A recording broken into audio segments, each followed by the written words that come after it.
Assalamualaikum warahmatullahi wabarakatuh. Alhamdulillahilladzi arsala rasulahu bil huda wa dinil haqq liyudhhirahu 'ala ad-dini kullihi walau karihal kafirun. Asyhadu an la ilaha illallah wa asyhadu anna Muhammadan abduhu wa rasuluhu la nabiyya ba'da. Allahumma shalli wa sallim wa barik 'ala sayyidina Muhammadin wa 'ala alihi wa sahbihi ajma'in. Amma ba'd, ayyuhan nas, ittaqullaha haqqa tuqatih wa la tamutunna illa wa antum muslimun. Shadaqallahu wa sadaqa rasul karim. Alhamdulillahirabbil alamin, jamaah kampung taqwa, astagfirullah. Dan siapapun teman-teman yang mendengarkan melihat siaran ini, alhamdulillah, mari kita lanjutkan lagi masih di surat Al-Ankabut.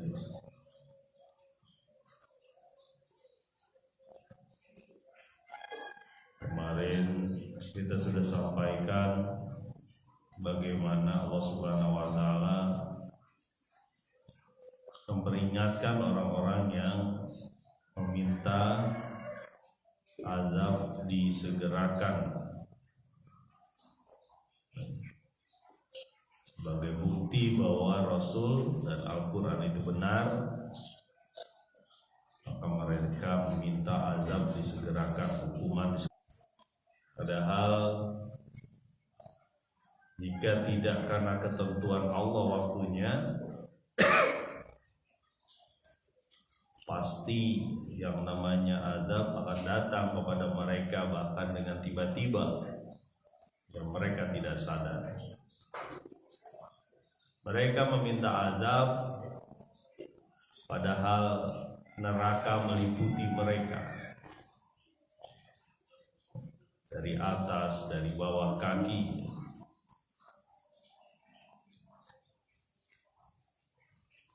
Ditutup tubuh mereka dengan api neraka. Dan dikatakan kepada mereka, rasakanlah sebagai balasan terhadap apa yang telah kamu lakukan, perbuat. Itu kemarin, mari kita lanjutkan lagi di ayat yang ke-56 surat Al-Ankabut. Bismillahirrahmanirrahim. Ya ibadiyalladzina amanu inna ardi wasi'atun fa iyaya fa'budun. Wahai hambaku, orang-orang yang beriman, sesungguhnya bumiku luas. Sesungguhnya bumiku luas, maka hanya kepadakulah engkau beribadah atau menyembah. Ini adalah arah pembicaraan yang berbeda dari yang sebelumnya. Kita tinggalkan orang-orang yang ingkar, orang-orang yang kafir bergelimang dalam azab. Karena mereka melakukan amal, melakukan perbuatan yang memang layak diazab. Kita tinggalkan orang-orang musyrik, kalau pada saat itu adalah orang-orang musyrik Mekah, yang dia berusaha untuk menghalang-halangi kaum muslimin, bahkan membunuh, menyiksa supaya tidak menyembah Allah saja. Biarkanlah mereka berada dalam azab kesengsaraan yang mereka minta, ya. Arahnya sekarang berbeda. Arah pembicaraan ayat ini kepada kaum muslimin, orang-orang beriman yang berusaha teguh memegang agamanya, yang dia dikejar-kejar, yang dia berusaha ditakut-takuti, kalau perlu dibunuh sehingga nyawanya hilang ya. Arahnya sekarang ke situ. Dan di ayat ini ada dua hal yang menenteramkan hati ya. Ini jadi penentram hati kita juga ini. Yang pertama adalah panggilan lembut dari Allah Subhanahu wa taala. Ya. Ya ibadiyalladzina amanu, wahai hamba-hambaku yang beriman kepadaku. Jadi disebutkan bahasanya lembut, membelai ya. Wahai hambaku yang beriman kepadaku. Udah disebutkan itu hambaku, diakui oleh Allah Subhanahu wa taala bahwa itu adalah hamba. Orang-orang ini adalah dulu orang-orang yang minoritas, kecil, baik segi jumlah ataupun kekuatan ya. Kecil, gampang ditindas. Itulah yang terjadi di banyak orang, banyak kampung, banyak negara kaum muslimin itu ya. Mungkin dari sisi muslimnya iya banyak, tapi keimanannya banyak yang sedikit ya. Banyak yang sedikit. Makanya kan kata Hamka itu bilang begitu, kalau pengen melihat kaum muslimin, lihat sebentar lagi Idul Fitri. Itulah kaum muslimin kita.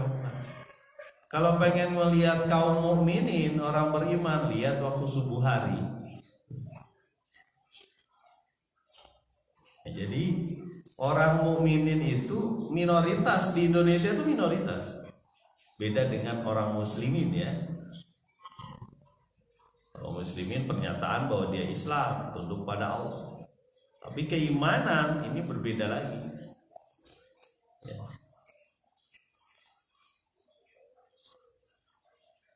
Jadi satu ya, yang lembut datang dari Allah ini panggilan dari Allah, ya ibadi, wahai hambaku.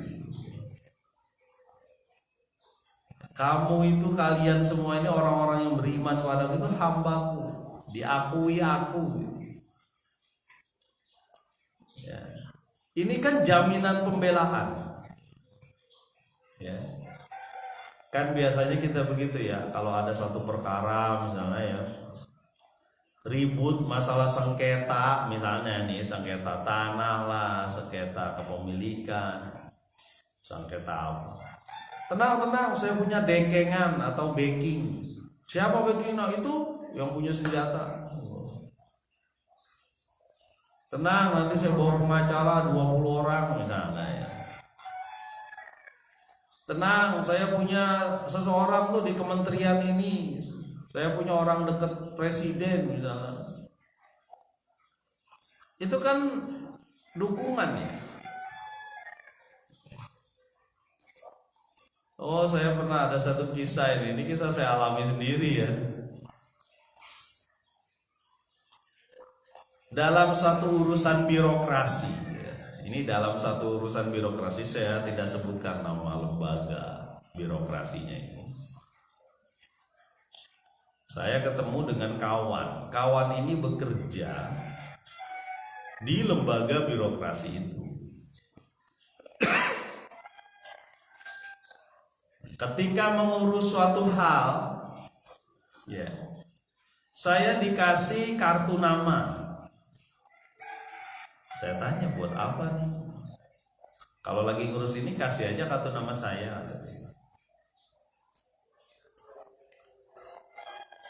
Kenapa? Ini kata orangnya sendiri ya. Biasanya level yang di bawah itu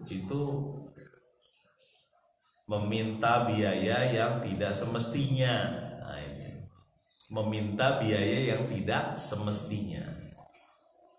Oh begitu ya? Iya. Dan itu bisa berapa kali lipat ya. Ini sebelum atau sudah reformasi, saya lupa ya. Oh, belum sesaat sudah berhasil. Nah, saya bawa tuh kartu itu. Ya. Ini nggak ada hubungannya dengan nepotisme ya. Kenapa? Karena ini supaya orang ingat bahwa ada biaya yang sudah tercantum. Itu saja yang dibayarkan. Itu aja sebenarnya. Kalau nepotisme, namanya nepotisme ini kekeluargaan, ketika dikasih kartu tersebut biayanya jadi hilang. Wah, dia punya backingan, biayanya jadi hilang. Nah, itu nepotisme. Salah juga begitu, karena biaya ini diserahkan ke negara. Kemudian saya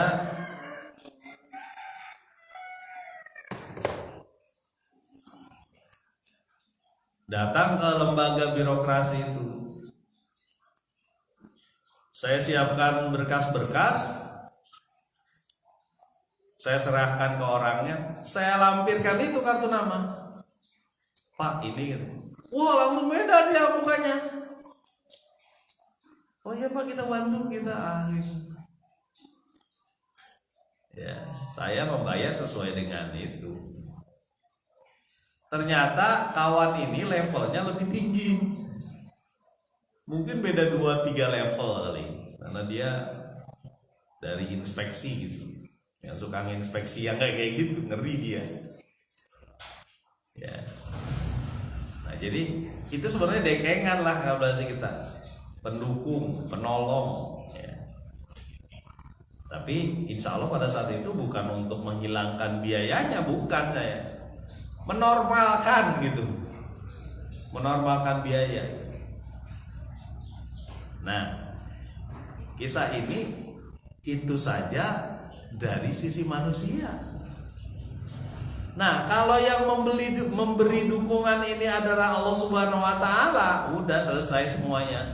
Ya, makanya ya ibadi, wahai hamba. Ya, ini bahasa lembut, bahasa kasih sayang dari Allah Subhanahu Wa Taala terhadap orang-orang yang beriman kepada Dia. Ya. Wahai hambaku, pada saat dimana terjadi tekanan yang demikian berat, ya, untuk memperjuangkan keimanan kan banyak tekanan. Ya, untuk memperjuangkan keimanan itu banyak tekanan. Ya. Mulai dari tekanan keluarga, itu bagian dari ujiannya. Tekanan dari masyarakat, tekanan dari macam-macam. Ya. Kalau dulu akidah itu memang langsung disentuh pada iman atau kafir. Ya, kalau beriman ada nyawa melayang misalnya. Gitu. Ya, makanya Allah menyebutkan ya ibadi, ini dukunganku kepada kalian hamba-hambaku. Tenang, cool, ya.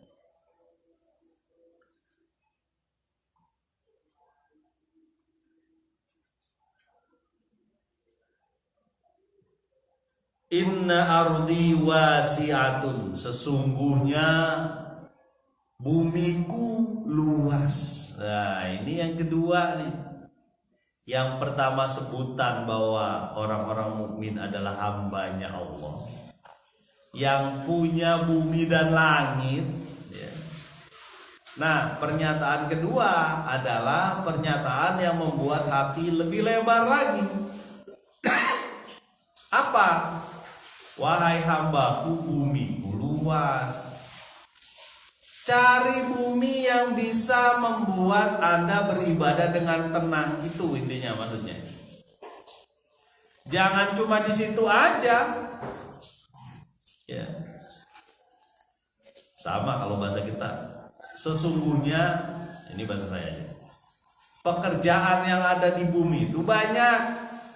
Cari pekerjaan yang kamu bisa beribadah dengan baik, gitulah kira-kira.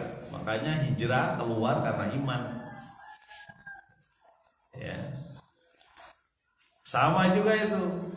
Wahai hambaku, uang itu ada di mana-mana, kira-kira begitulah. Rizki itu ada di mana-mana. Silakan cari, kalau di situ tertekan, sulit dan sebagainya, silakan cari lagi yang halal banyak. Ya. Itu kalau dihubungkan dengan keadaan kondisi kita sekarang ya. Ini ada satu contoh. Suatu ketika, ini saya ketemu sendiri, kalau orang-orang Gunung Letik tahu. Ada seseorang memakai sepeda. Ini bagus ya, saya pikir saya perlu sampaikan.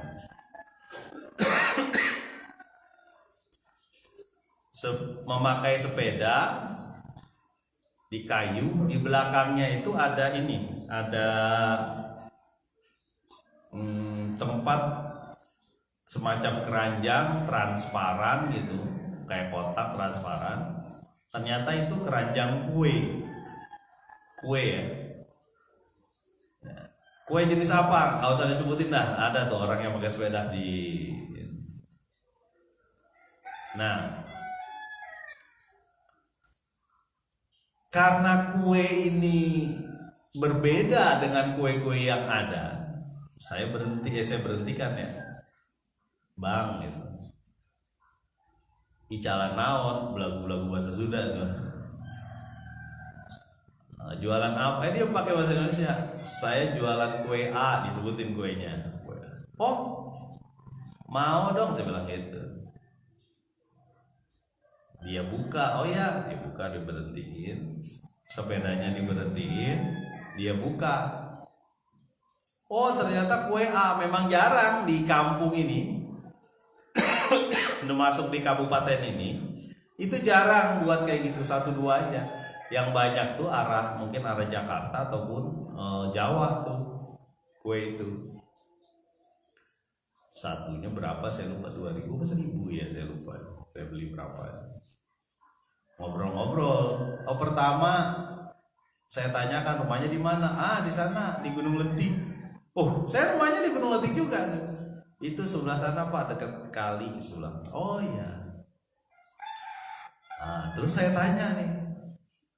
Ya, ini saya tanya nih, langsung pengalaman pribadi, saya pikir bagus untuk disampaikan. Bapak emang sudah lama jualan kue A ini? Belum. Udah berapa lama? Baru 3 bulan. Oh, mungkin baru ya. Ya. Saya tanya satu pertanyaan lagi. Kenapa Bapak jual kue ini? Ya. Kenapa Bapak jual kue ini? Ini kan jarang kue ini. Dia bilang bagaimana? Iya Pak, saya nyari yang jarang dibuat di sini. Kalau kue B, kue C, gorengan A, gorengan banyak kan dia sebutin. Itu mah udah banyak Pak di sini. Ya. Saya cari kue A ini karena jarang dijual di sini. Dan saya dia sebut bilang yakin atau gimana ya? Yakin ada yang mau lah. Karena berbeda. Saingannya lebih sedikit ya. Oh iya, emang Bapak bisa bikin kue ini? Dari mana Bapak tahu bikin kue ini? Saya ngelihat aja di YouTube.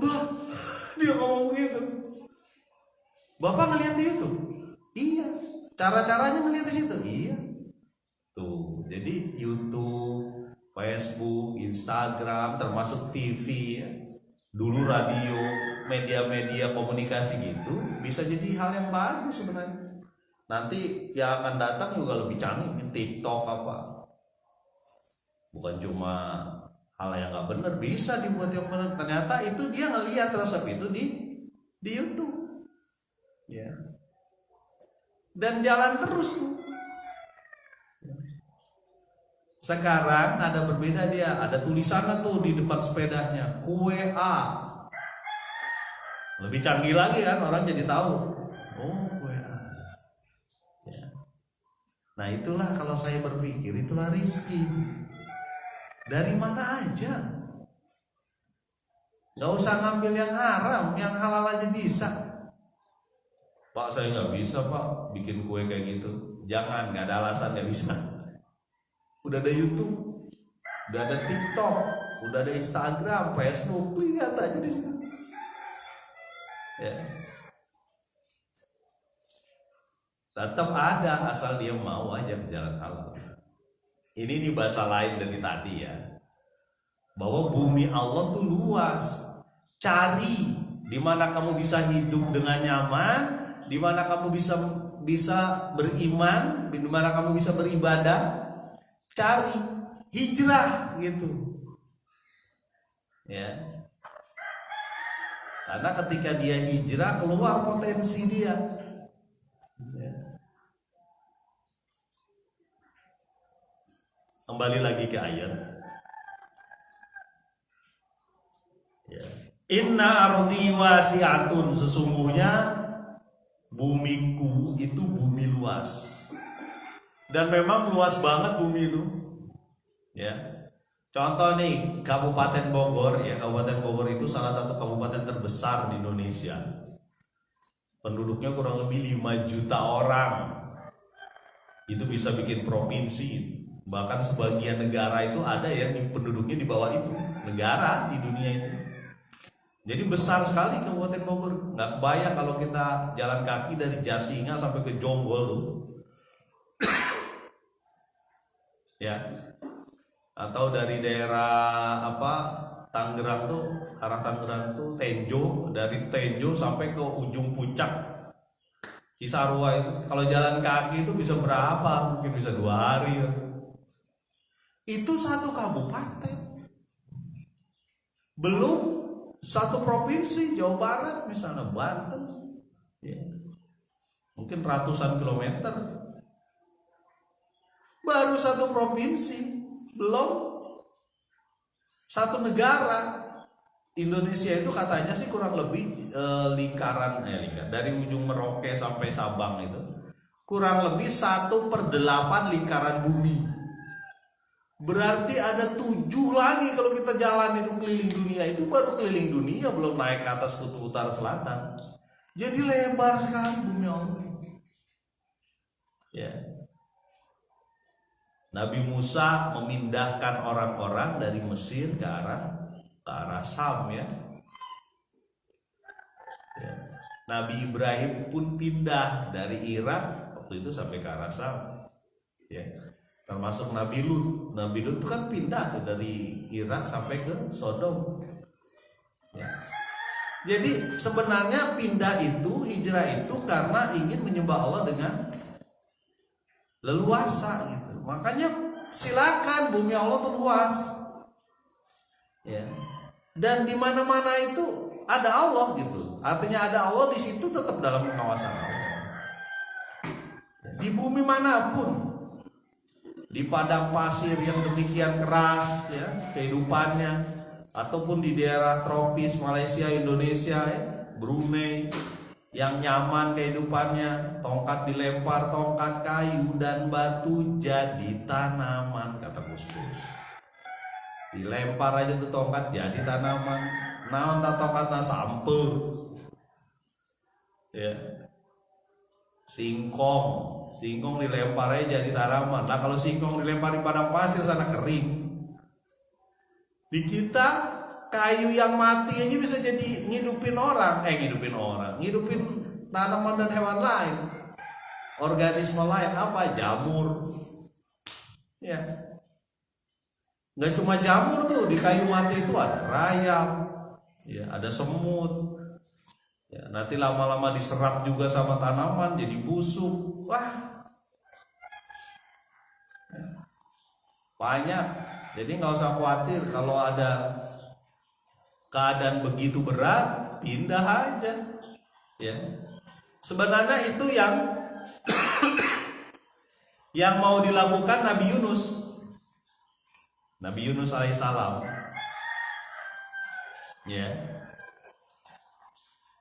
Pengen mencari medan dakwah yang berbeda, tapi belum turun berita Allah, dia sudah jalan duluan. Nah, kita masih ingat dulu waktu di surat Yunus tuh. Satu-satunya kaum yang selamat dari azab Allah tuh, itu kaumnya Nabi Yunus. Imannya berguna. Karena sebelum datang azab mereka sudah beriman. Ya. Itu satu-satunya kaum itu. Dan sedikit saja ayatnya disebutkan di surat Yunus tuh. Dia beriman, dia menyembah Allah sebelum datang azab Allah, sebelum selesai semuanya. Kita tahu kaumnya Nabi Saleh itu ya, yang membunuh unta, ya. Unta mukjizat itu dibunuh juga sama mereka. Dikasih jatah, dikasih waktu 3 hari. Berdiamlah kamu 3 hari di negerimu. Setelah itu habislah kamu. Ya.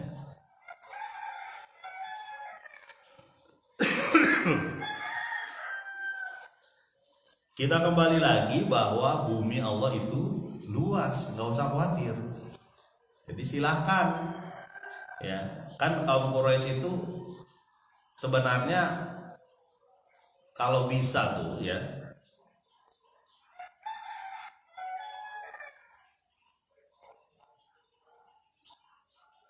kalau bisa kaum muslimin itu ditumpah semuanya dan nggak boleh pergi. Dia masih ingat karena ada hijrah pertama dulu. Hijrah ke Habasyah, ke Ethiopia, ke Afrika, dan dia mendapat dukungan kaum muslimin di sana, ya, oleh Najasyi atau Raja Negus itu, sampai diusir ibaratnya si utusan Quraisy itu, saya lupa namanya, Amr bin As atau siapa saya lupa, sebelum masuk Islam. Ini adalah tamuku kalau kata Negus itu. Silakan kamu beribadah di sini, aku jamin. Dan kamu orang Quraisy kembali kamu ke mana? Ke negerimu. Kami tidak butuh. Jadi berdasarkan hijrah pertama itu, ya Nabi tidak ikut, Utsman ikut waktu itu. Masuk Ja'far bin Abu Thalib ya, ketua delegasi. Ja'far bin Abu Thalib itu saudaranya Ali bin Abu Thalib.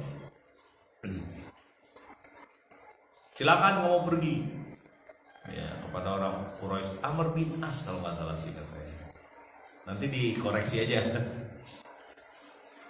Jadi berdasarkan kisah hijrah pertama, orang musyrik itu berusaha menghalangi jangan sampai orang muslimin pergi, karena dia bisa menggunakan negeri lain sebagai basis baru dari perjuangan Islam. Ya.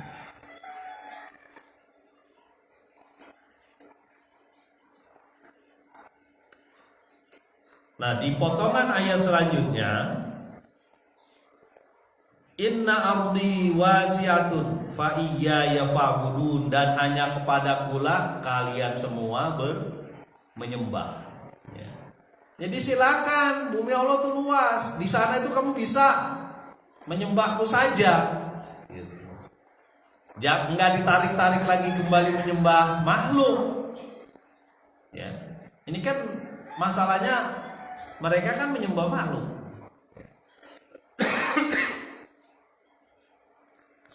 Tuhannya ada di pintu-pintu, ada di rumahnya, ya.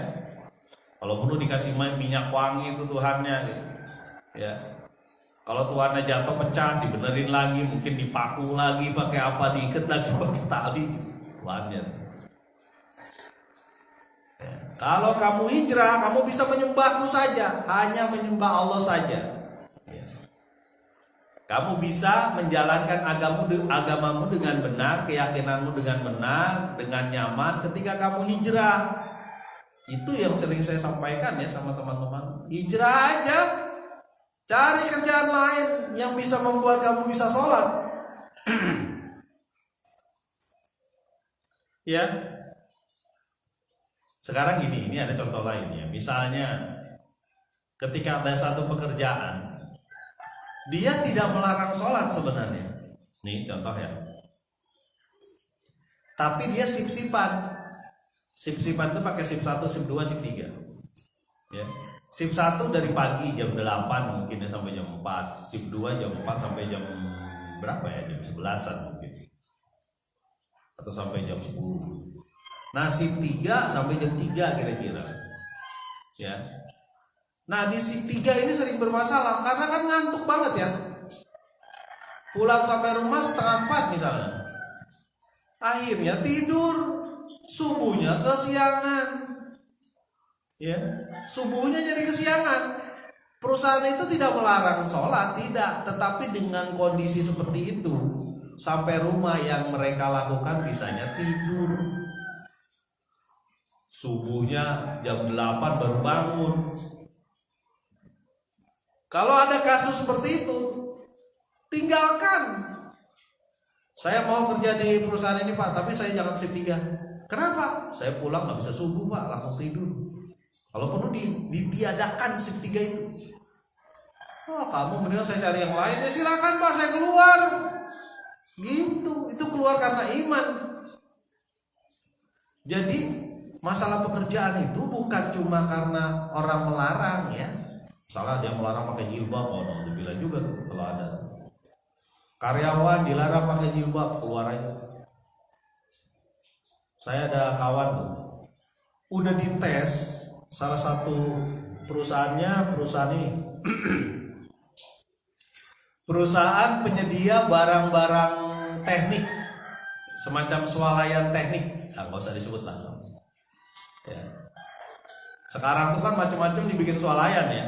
Bangunan aja bisa jadi swalayan, tinggal milih, tinggal masukin keranjang atau ditunjuk.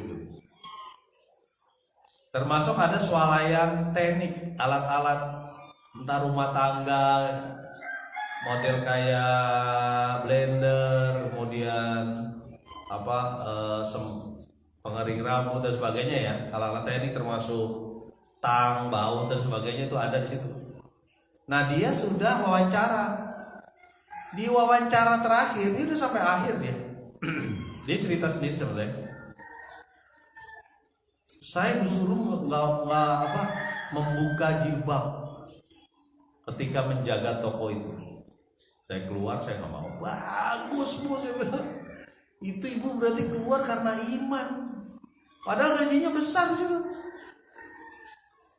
Apalagi dia kan sarjana, kemudian entah jadi supervisor atau apa.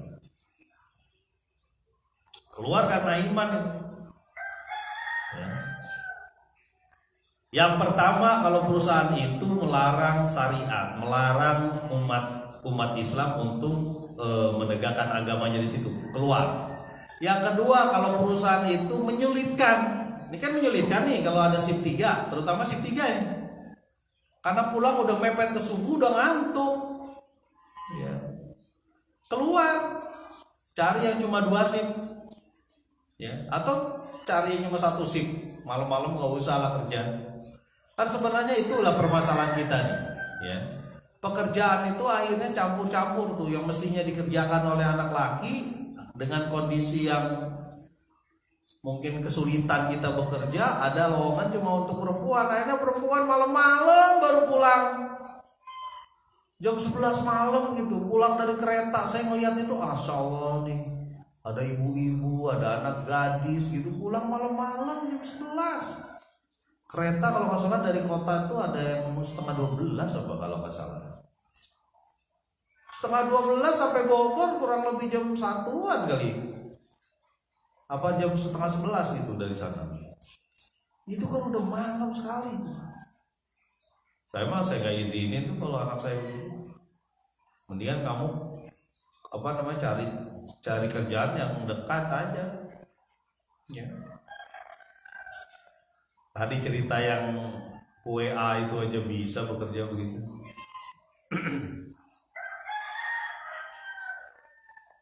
Ya kembali lagi. Jadi hanya kepadakulah engkau menyembah. Ketika kamu hijrah, bumi Allah itu luas. Nah ini persiapan sebenarnya. Persiapan untuk kaum muslimin untuk keluar dari Mekah.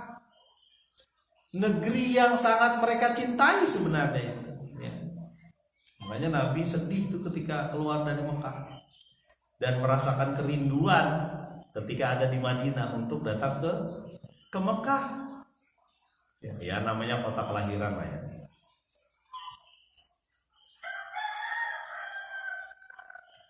Ayat selanjutnya ayat 57. Kullu nafsin dha'iqatul maut thumma ilaina turja'un. Ya, ini ayat ini populer ya. artinya populer, sering disampaikan. Setiap jiwa akan menemui kematian. Ya. Dan kepada kulah kalian akan dikembalikan atau dihadapkan. Nah, ini ternyata ayat tentang kematian ini berhubungan dengan hijrah, berhubungan dengan mencari penghidupan yang dia bisa menjalankan agamanya dengan baik. Itu ayat kematian. Kullu nafsin dha'iqatul maut. Seluruh yang bernyawa ya, itu bakal ketemu dengan kematian. Maksudnya apa? Iyalah, pasti ada rasa khawatir ketika keluar dari tempat yang di situ menyulitkan ibadah. Itu maksudnya. Yang pertama, kalau kasus Rasulullah SAW, contohnya ya, keluar dari Mekah yang pertama, di Mekah itu sendiri ada ancaman pembunuhan. Kepada siapa? Bukan cuma kepada Nabi, tapi kepada pengikutnya yang memegang teguh agamanya. Ada rencana-rencana pembunuhan, bahkan ada yang sudah terrealisasi. Ya. Pastilah ada rasa takut. Nah, ini Allah sebutkan, namanya mati itu bisa di mana aja. Ya. Khalid bin Walid pengen banget mati ketika berjuang di jalan Allah. Ya, fisabilillah. Tapi dia mati di rumahnya waktu itu sakit. Sampai dia sempat bilang, saya ingin menemui kematian di mana? Di medan juang. Tapi saya dapat ketemunya di sini. Ya, tapi kan kalau mati husnul khotimah nggak masalah. Ya.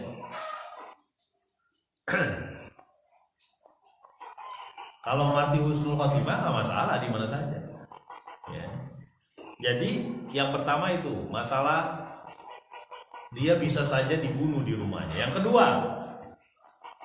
ya, dia bisa saja ketika mau hijrah, ya, mau ke tempat yang lebih nyaman, dia dibunuh. Ya. Karena namanya intel, ya, intelijen kaum Quraisy itu luar biasa, ya.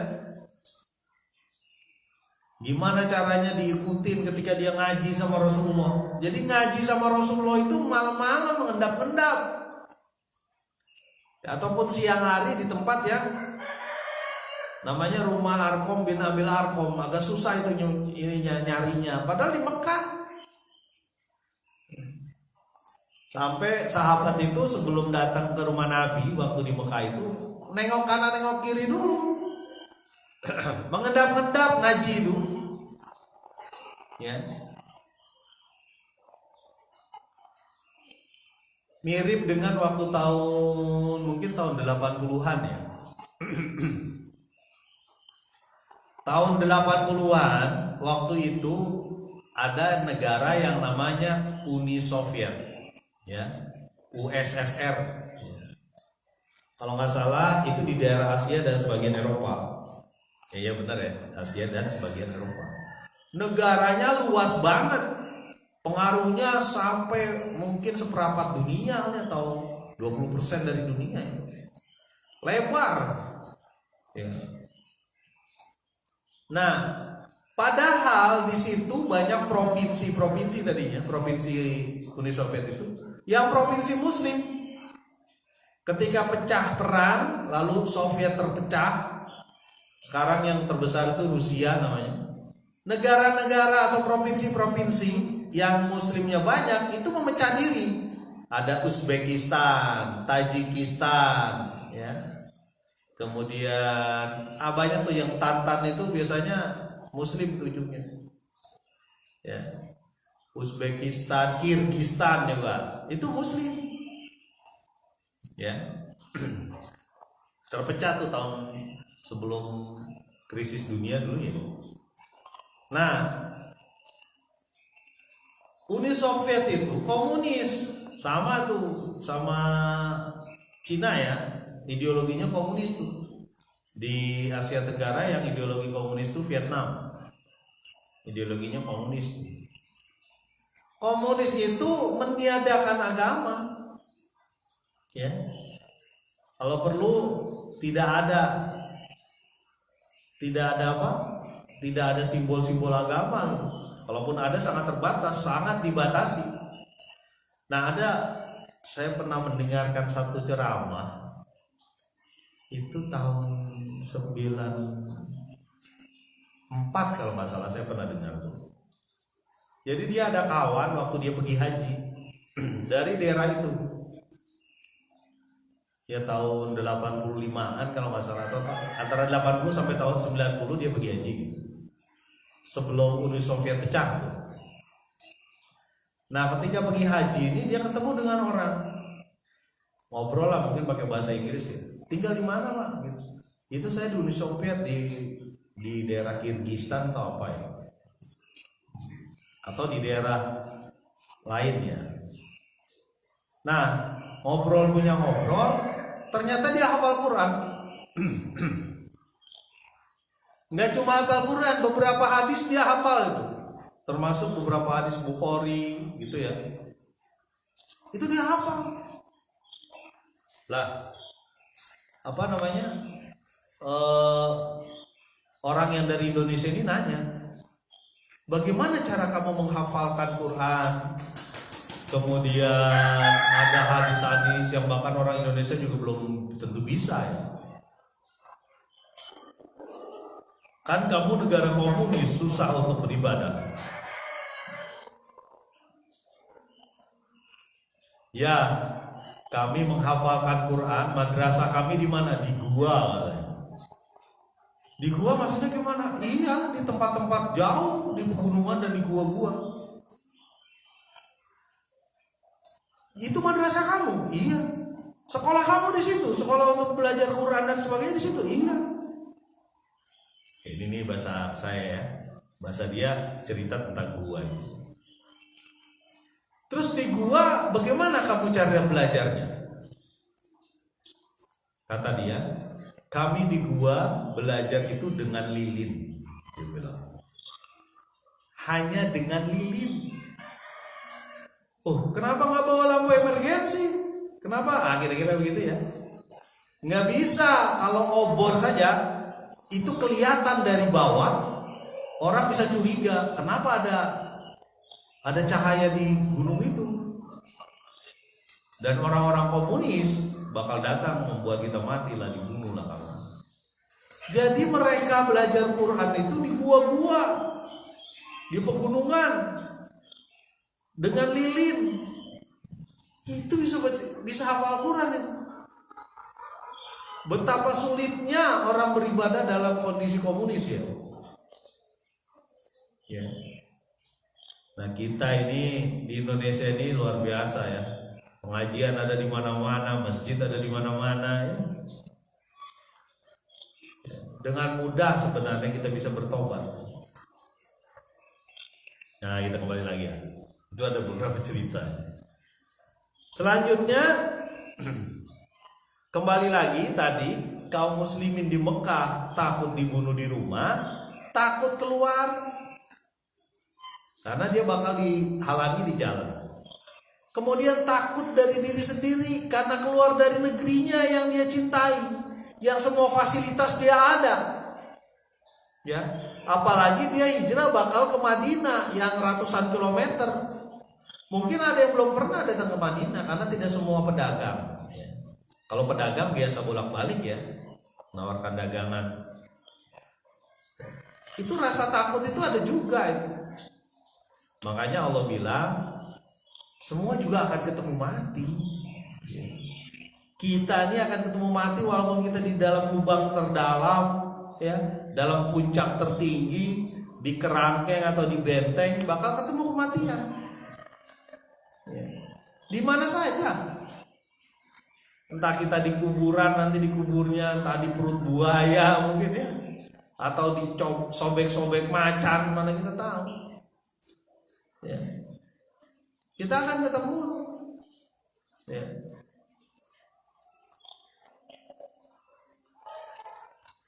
fa innahu mulaqihu tsumma turadduna ila alimul ghaibi wasyahadah. Sungguhnya kematian itu, surat Al-Jumu'ah, akan ketemu dengan kamu. Ya. Lalu engkau akan diberitahukan apa yang ghaib dan yang syahadah, yang tersembunyi, yang nyata. Apa yang telah kamu lakukan, baik sembunyi atau nyata, itu disampaikan. Ya. Innal mautal ladzi tafirruna, kematian yang kamu lari daripadanya pasti akan menemuimu. Ya. Jadi silakan jalan aja hijrah. Masalah kematian lo udah pasti ketemu kita. Ya. Nggak ada manusia yang tidak menemui kematian. Satu manusia yang diangkat oleh Allah tak bisa ya. Tapi nanti juga ketemu juga dengan kematian ya. Karena nanti seluruh makhluk mati kecuali Allah Subhanahu wa taala. Kullu man 'alaiha fan. Seluruh makhluk itu mati, fana. Jadi silakan jalan aja Anda ke tempat yang bakal menjamin kehidupan Anda dengan baik ya. Dan ujian ketika hijrah tuh banyak. Ya, ketika keluar dari zona nyamannya itu banyak. Ya. Coba lihat Bani Israel tuh ketika keluar itu. Dia nggak tahan dengan dua makanan, ada manna wasalwa. Dia nggak tahan itu, padahal itu dikasih oleh Allah Subhanahu wa taala di satu padang ya sebelum masuk Palestina. Dia ngomong mana wa adasiha wa basoliha, mana bawang merahnya, mana kacang adasnya, mana, minta sama Nabi Musa itu dia. Sampai Nabi Musa, kalau kamu pengen kemewahan kayak gitu, makanan-makanan kayak gitu, itu ila Misr, pulang kamu ke Mesir, balik kamu ke kota. Pengen kamu kan? Kamu jadi budak, makan makanan yang enak, tapi jadi budak.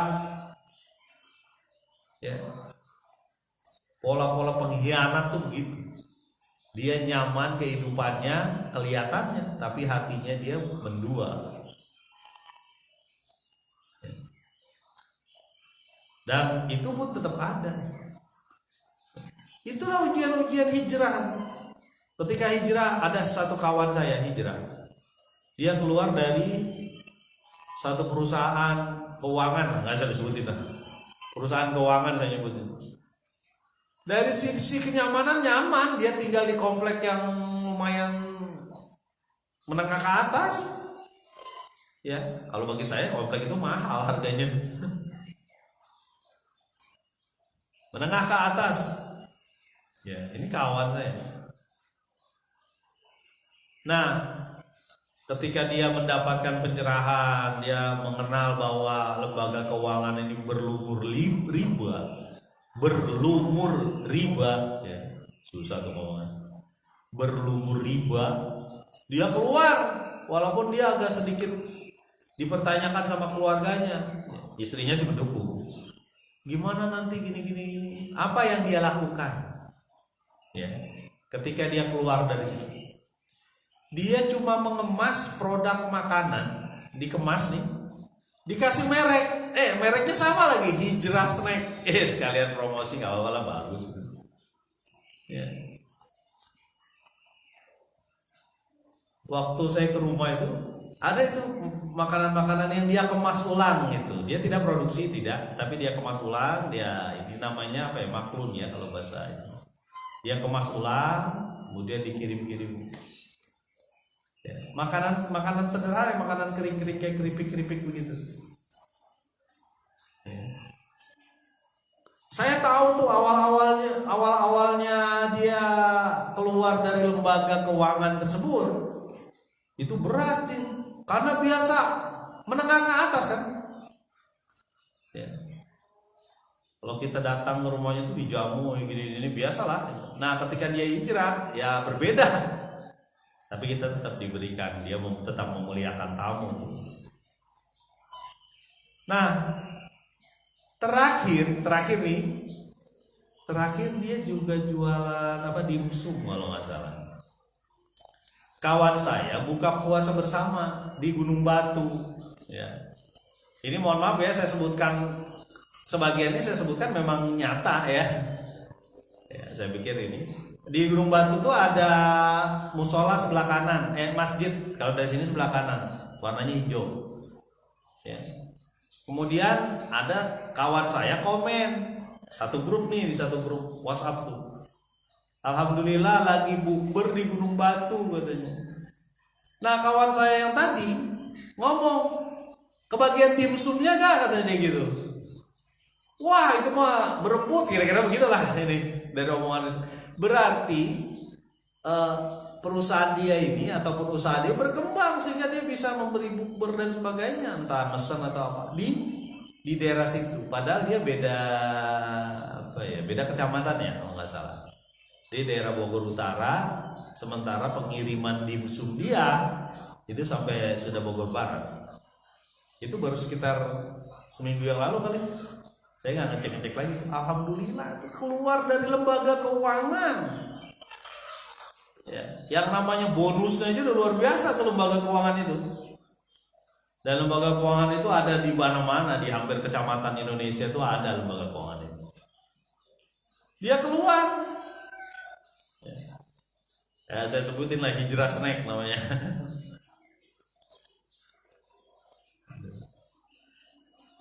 Tadi saya sampaikan bahwa ketika hijrah itu ujian tuh ada aja, sama aja seperti itu. Sampai di tempat hijrah tuh ujian juga sama. Lah muhajirin sama ansor. Muhajirin itu ibaratnya nggak punya apa-apa, nggak punya apa-apa karena dia yang penting menyelamatkan akidah. Karena akidah itu perlu diselamatkan. Akidah kita nih, keimanan kita pada Allah perlu diselamatkan. Karena pasti digrogotin terus. Ya, ada setan, ada nafsu yang menggerogoti, ada teman. Udah, ente kan, Anda ini kan punya banyak uang, cari hiburan lah. Ada yang ke karaoke lah, ada yang macam-macam. Ada yang uangnya dimanfaatkan untuk maksiat, ya. Beli inilah, beli itulah, ya Allah, sayang. Ya. Itu pasti ada godaan-godaan gitu tuh. Ya.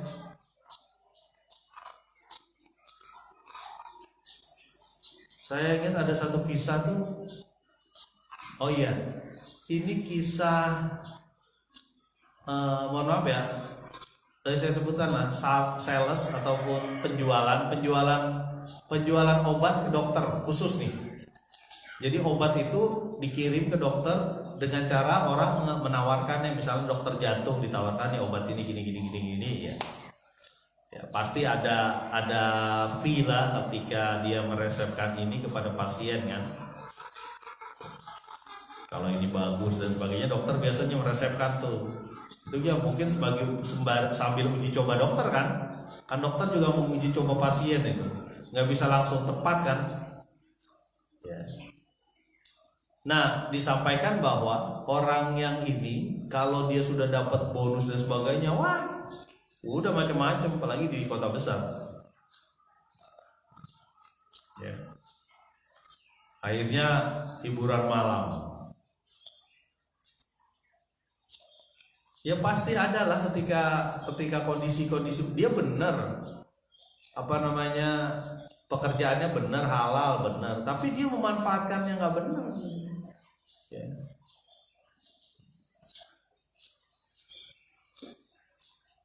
Potongan ayat selanjutnya di ayat 57 ini ya, setelah disebutkan bahwa sudah sama saja di mana-mana pun Anda bakal ketemu kematian.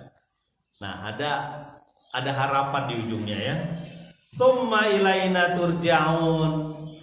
Lalu kalian semua akan dikembalikan kepada kami. Udah, jangan khawatir. Kalian semua akan dikembalikan kepada Allah. Nanti Allah hitung. Ya. Dihisab kita. Enggak usah khawatir.